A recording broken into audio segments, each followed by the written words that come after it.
Hello' ফ্ৰেণ্ডসকল, আজি দুপৰীয়া কি বনাইছোঁ মই আপোনালোকক দেখুৱাই আছোঁ। মই এটা এটাকৈ বস্তু দেখুৱাই এটা আপোনালোকে চাই যাওক। কি মাছ বুলি কয়? গাছ কাপ। তাই গাছ কাপটো খাই কেনেকুৱা লাগে? কাইট নাই ন? এইটো কিমান ডাঙৰ? হে জানো 1 কেজি জুখিব দিছে। আমাৰ পিছৰ পৰা মাছটো জীয়াই আছে ন? 1 কেজি 100 গ্ৰাম 1 কেজি 100। এয়া হ'ল কচু, ৰঙালাও, তৰৈ দি ভাজি। এইটো হৈছে কোমোৰাজালি, কঁঠালগুটি, মাছৰ টেঙা। তাৰপিছত এয়া হ'ল মাছ ভাজি আছে, মাছখিনি। আৰু ইয়াত বহাইছোঁ আপোনাৰ কচুৱে কঁঠালগুটি।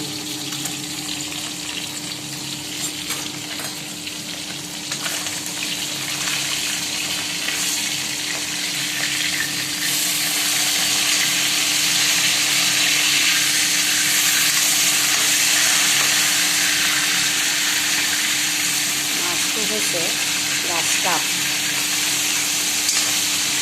মাছৰ বোলে কাঁইট নাই, ল'ৰা ছোৱালীয়ে খাই ভাল পাব, সেইকাৰণে এইটো মাছ লোৱা হৈছে।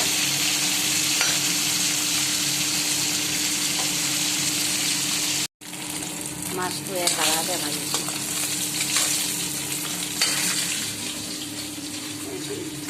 সিজাই লোৱা হৈছে কচু আৰু কঁঠালগুটি। মাছ মই ভাজি আছোঁ। এয়া কচু দি মাছ, জিৰা গুড়ি দিছোঁ, ধনিয়া গুড়ি দিছোঁ, নৰসিংহৰ পাত দিছোঁ আৰু আদা নহৰু পিচি দিম। মাছ ভাজি আছোঁ। মাছ ভাজি হৈছে এয়া। আৰু এয়া হ'ল ৰঙালাও, লেচাৰী মাহ, তৰৈ, গোটেইখিনি দি পেলাই মিক্স ভাজি বনাম। তৰৈ, লেচাৰী মাহ, কচু, ৰঙালাও, মাছ ভাজা হৈ গ'ল। ভাজি আছোঁ। আৰু এয়া হ'ল কচু দি মাছৰ তৰকাৰী। এয়া মাছৰ মূৰ দি চব্জিটো হৈ গ'ল। এয়া কচু, কঁঠালগুটি আৰু মাছৰ তৰকাৰী। এয়া হ'ল ঘৰৰ কোমোৰা, মাছ দি টেঙা।